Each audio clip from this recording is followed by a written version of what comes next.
অনুষ্ঠানটা যেখানে ছিল কিছু কুচক্রী এবং কিছু নাদান অনুষ্ঠানটা বন্ধ করে দিয়েছে হরিপুর থানায়। এরা জাতীয়তাবাদীর দলের নাম নিয়েছে। আমি ওই লোকটাকে উপরে পৌঁছিয়ে দিয়েছি। আপনি আমারে ঢুকতে দিলেন না, আমার সাথে বিয়াদবি করেননি, আপনি বিয়াদবি করেছেন কোরআনের সাথে। সে যেই হোক, আমি তারেক জিয়া সাহেবের পিএস এর সাথে আর তার বন্ধু গিয়াস আল মামুনের সাথে 3 বছর এক জায়গায় ছিলাম। আমি ওই লোকটার নাম সহ উপরে পাঠিয়েছি, আপনার দল করা বের করে দেবে। উনি কালকে হোয়াটসঅ্যাপে তারেক জিয়াকে জানাবে। ঠাকুরগাঁও জেলা সভাপতি বিএনপির কে আছে আমি জানি না। আমি বলেছি ভাই জেলা সভাপতিকে বলবেন সে যেন এই লোকটারে মাইনাস করে দেয়, এটা দলের জন্য ক্যান্সার। আমরা দল মত নির্বিশেষে বাংলাদেশে শুধু 14 দল বাদ দিয়ে সবাই আমরা মজলুম। এক কথা বলেন না কেন? সেদিন যে ঘটনাটা হয়েছিল ওটা শুধু ওনার দোষ না। উনি এর আগেও মাসখানিক আগে আমার মাহফিলে প্রধান অতিথি ছিল। কোরআনের আয়াত পড়তে গিয়ে অর্থ পাল্টিয়ে ফেলেছে। আমি তাকে বলেছিলাম আপনি সংশোধন করে পড়বেন, যদি না পারেন বাংলায় বলবেন, আরবিতে বলার দরকার নেই। পরে আবার ওইটাই করিস। আমি ওই সময় সংশোধনের জন্য, কারণ কোরআন শরীফ উল্টা পাল্টা পড়লে তার ইমান চলে যায়, কারণ অর্থ পাল্টিয়ে যায়। উনি উল্টা বুঝে আমার ওই দিন রিয়াক্ট করিস। যাই গোটা মিটে গেছে। আমি বললাম উদ্বুদ্ধ করার জন্য যে আপনি কোরআন শরীফ শুদ্ধ করে পড়েন, কাজ হবে। এটা ওনার আর আমার বিষয়। আর চামচাগিরি করতে যে আপনার জীবনটা আপনি নষ্ট করলেন। কোরআনের বিরুদ্ধে যারা ডাইরেক্ট ইনডাইরেক্ট লেগেছে আল্লাহ একটাকেও ছাড়ে নাই। আমি তো এখন দেখতে পাচ্ছি একটাকেও আল্লাহ ছাড়ে নাই। আর আমি ছোট মানুষ, বয়স কম, ছোট হুজুর, এই কারণে ওরা কিছু মনে করে না। আরে ভাই আমি মানুষ ছোট, আমার হাত অনেক উপরে আছে, আমার আল্লাহর সাথে লাইন আছে।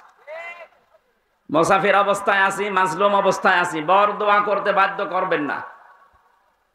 আপনি কোরআনের এই আলোচনাটা এতদিন ওদের সব কমপ্লিট বন্ধ করে দিলেন কোন কারণে? কোরআনের অনুষ্ঠানে যারা কোরআনের প্রচারে বাধা দেয়, কোরআন জানিয়েছে তারা যারোর সন্তান। আপনি কি আপনার জন্ম নষ্ট করে ফেললেন? আপনার বাবা হয়তো আপনাকে জন্ম দিয়েছিল, কিন্তু কোরআনের পেছনে লেগে নিজের জন্ম এখন বিতর্কিত করে ফেললেন। আমি সত্যিই কিন্তু জানিয়েছি, এই যে কোরআন আমার সামনে। আমি অপু ভাইকে বলেছি তারেক জিয়া পিএস এর সাথে যে এইরকম একটা লোক সেদিন বক্তব্য দিয়েছে, এটা বিএনপির লোক না, এটা একটা ক্যান্সার। আমরা সবাই মজলুম ছিলাম ওই 14 দল বাদ দিয়ে। আমার ব্যক্তিগত কারণে না, কোরআনের কারণে আমি সংশোধনী দিয়েছিলাম। আপনি উল্টা দিকে নিয়ে গেলেন কোন কারণে? বলে আমার পাগল বলা হয়েছে। আপনি পাগলই, আপনি পাগল না তো কি বলেন তো? আপনি যদি জ্ঞানী মানুষ হতেন। আমি একজন আলেম, শুধু বাংলাদেশ না বিশ্বের বহু দেশে কোরআনের দাওয়াত নিয়ে যাচ্ছি। আপনি সম্মানার্থে ওই দিন থেকে লজ্জা করে আরো শিখে আমাকে শোনাতে পারতেন। আপনি উল্টা পাল্টা পড়ে কোরআনের অর্থ পাল্টিয়ে ফেললেন, নিজের ইমানটাও নষ্ট করে ফেললেন। কি পড়ে কলিল্লাহুম্মা লিল্লাহ, কি আন্দাজে বলে? আল্লাহর কোরআন শরীফকে আপনাকে ইয়ারকি মারার জন্য দিয়েছে। আপনি পড়তে পারেন না, পড়বেন না। আপনি বাংলা শিক্ষিত মানুষ, বাংলায় বলেন, ইংরেজিতে বলেন, ওইটাই সেই। আপনি আরবিতে পড়তে গিয়ে অক্ষর উচ্চারণ করতে পারেন না। শেষে আমি বসে আছি, আল্লাহ আমারে ধরবে না, যাই ও পড়তেছে তুই ঠিক করে দিলি। আমি আমার বাঁচার জন্য করেছিলাম, আর আপনি উল্টা দিকে নিয়ে কোরআনের পেছনে লাগলেন যে উনি যেন আসতে না পারে। কি হবে আপনার ওখানে না গেলে? আমার আল্লাহর জমিন কি সংকীর্ণ নাকি? বলেন। এদেশ থেকে যদি কথা বলতে নাও দেয়, আজহারের মতো আজহারি এখন সারা বিশ্বে কোরআন ছড়াচ্ছে। জালেমরা মনে করেছিল ওরা দেশ থেকে দাঁড়িয়ে দিলে মনে হয় বন্ধ হয়ে যাবে।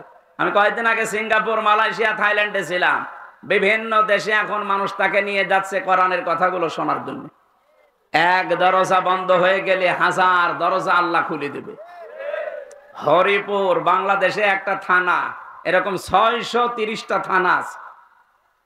একটা থানা বন্ধ হলে আরো 629টা থানা বাংলাদেশে বাকি আছে।